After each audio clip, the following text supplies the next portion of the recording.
Welcome back, tennis fans. Another GTL news.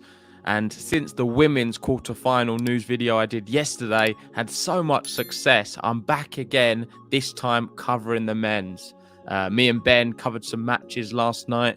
We did Sinner, Kyrgios, and of course the big one, Carlos Alcaraz against Tsitsipas, in which he won convincingly in the end in straight sets.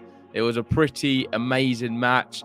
And I feel like I didn't even understand how good the shots were live yesterday until this morning when I was watching back the highlights, and there is just so many. I watched a 4-minute highlight clip and it was incredible. Carlos Alcaraz, he certainly is the real deal. Let's get into the quarterfinals. So this is what it's going to look like. We've got Daniel Medvedev versus Hurkacz at the top. Alcaraz versus Kecmanovic. We'll play the winner of that one.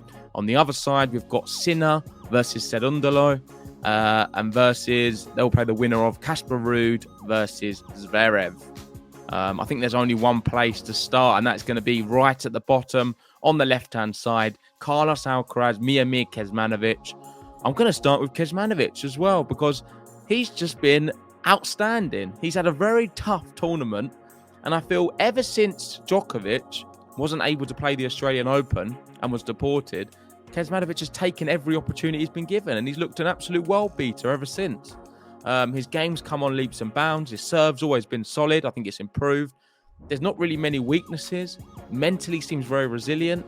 And I think Carlos Alcaraz is going to be in for a really, really tough match. I know everyone, and the bookies included, are going to have Alcaraz as a heavy favourite.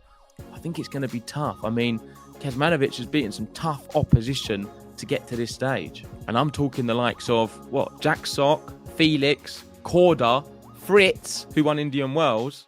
So, yeah, for sure, he could win against Alcaraz as well. I thought this was a really good tweet as well from Tennis TV. And this is the most Sunshine Double match wins after Miami, round 4. So up until this stage now.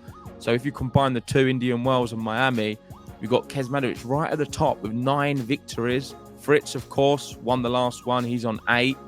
Alcaraz 7, Kyrgios 6. He's now gone out. Brooksby's gone out as well with 6, and then Nadal, Hurkacz, Norrie, and Sinner with 5. But Miomir Kecmanovic loving the Sunshine Double at the moment. He's not won one, but he could win this one. He didn't win Indian Wells, but he's looking really good here. Let's go back to the initial graphic. So just giving a quick summary of the Alcaraz-Kecmanovic match. I think Alcaraz will win. Saying all of this, I know I've been bigging up Kecmanovic, but I still think he's going to have a little bit too much. It could be close, could be 3 sets, but really a great spectacle if you get the opportunity to watch it. Medvedev versus Hurkacz. I believe they've played 3 times before. I remember Hurkacz when he beat him at Wimbledon not too long ago. I think Medvedev's going to clean him up, though. I don't think Hurkacz is going to win. I know he won this event last year, but I'm going for straight sets for Daniel Medvedev. Moving over to the other side, and I mean, the real story is Cerundolo, someone we've had on the podcast, who me and Ben both adore, probably me a little bit more. Incredible. Beat TFO, avenging his brother who lost to TFO. And now he's going to be rewarded with a match against Sinner, who was so calm against Kyrgios. And with all Kyrgios' antics, didn't seem phased at all. He obviously got to the final here last year, so he likes the event. He will be a big favourite. And I think he may have a little bit too much for Cerundolo. But I'm just really proud that Francisco made it this far. And at the bottom, Casper Ruud, Zverev. Listen, that's a real tough match. The reason I say that is Zverev would be the favourite, beating him twice. I'm actually going to be going for Casper Ruud to cause the upset and win that one in 3. But that's my predictions.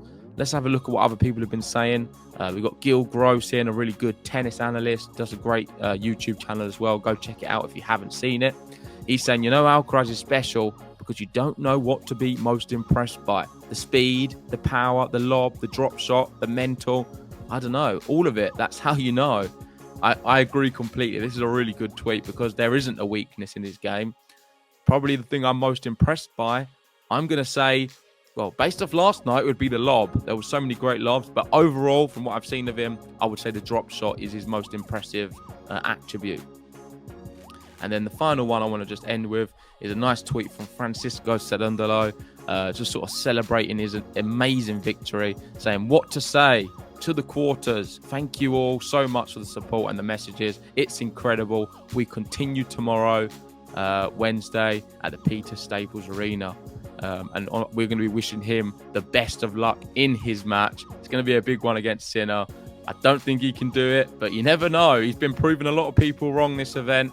And who's to say he's not going to become a massive star in Argentina, like he's already sort of edging that way. I've been seeing a lot of Argentines sort of reacting with him on Twitter, and I'm really proud that he's now becoming the star he deserves to be, because he works super, super hard. He went through the challenges, and he deserves to be here. But that is just my little quarterfinal summary. Let me know in the comment section below, what do you make of the quarterfinals? Who do you think is going to win? If I had to stick with something, I'm going to stick with my initial selection, which is Carlos Alcaraz to win the whole thing. I know Ben's on my side as well. But let me know in the comment section, what do you guys think? And yeah, join us tonight for some more watch-alongs. Thanks for watching. If you haven't already, give us a like on the video, subscribe if you're new, and we'll see you soon.